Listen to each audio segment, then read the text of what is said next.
Assalamualaikum warahmatullahi wabarakatuh. Selamat pagi. Perkenalkan, saya Iqbal dengan NIM 25601056.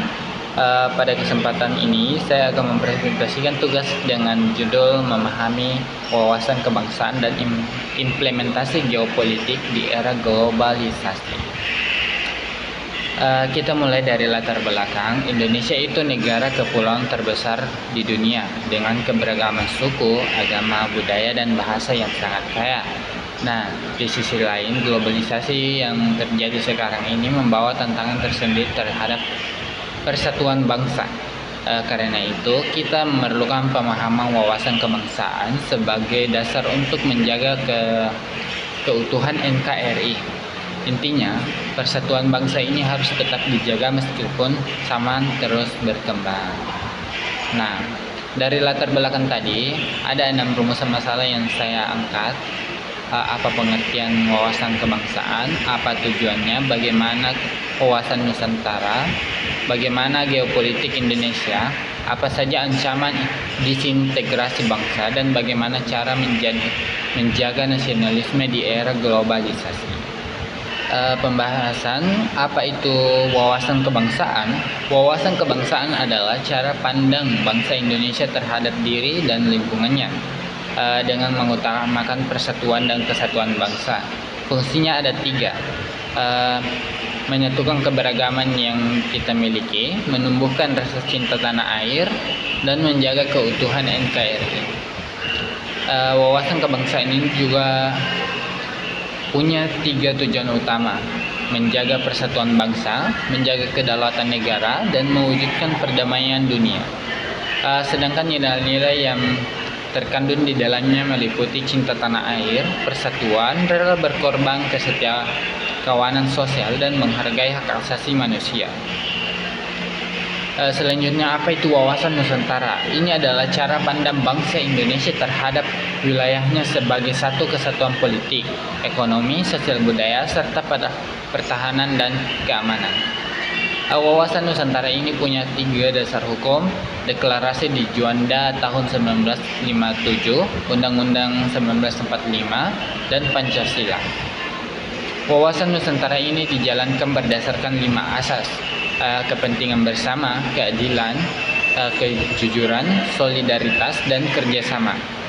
Fungsinya sendiri ada 3: pedoman pembangunan nasional, menjaga persatuan, dan menjadi dasar penyelenggara negara. Sekarang kita bahas geopolitik Indonesia. Secara letak, Indonesia berada di antara 2 benua, yaitu Asia dan Australia, serta di antara 2 samudra, yaitu Hindia dan Pasifik.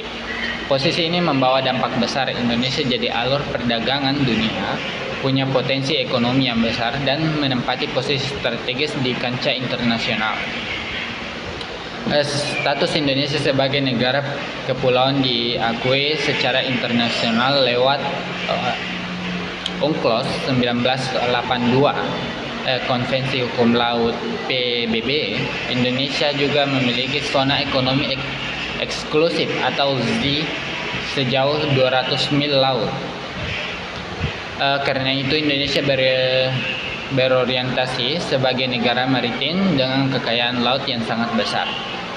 Indonesia juga punya beberapa selat penting yang jadi jalur pelayaran dunia, yaitu Selat Malaka, Selat Sunda, Selat Lombok, dan Selat Makassar. Keberadaan selat-selat ini bermanfaat sebagai jalur perdagangan internasional, meningkatkan ekonomi nasional, dan mendukung pertahanan negara. Dalam hubungan internasional, politik luar negeri Indonesia menganut prinsip bebas dan aktif. Artinya tidak memihak blok manapun, tetapi tetap aktif menjaga perdamaian dunia. Berperan dalam ASEAN dan menyelesaikan konflik melalui jalur diplomasi.